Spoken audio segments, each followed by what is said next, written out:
జగన్ మొన్న ఒక సభలో మాట్లాడుతూ వైకాపా నాయకులు కార్యకర్తలు షర్టు మడత పెట్టుకోవాలని చెప్పారు. దానికి నేను నిన్న సమాధానం ఇస్తూ పసుపు సైన్యం సిద్ధంగా ఉంది మీ కుర్చీ మడత పెట్టేదానికి అని చెప్పా.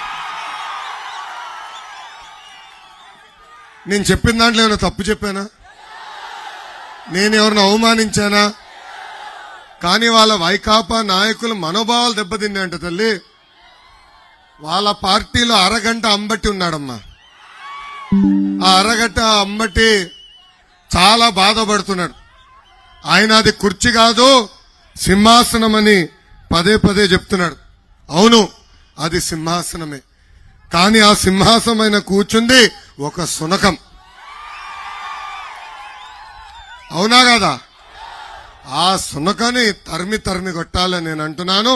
ఒప్పుకుంటావా అరగంట అంబటి అని ఈ సభాముఖంగా నేను ఆయన్ని ప్రశ్నిస్తున్నాను.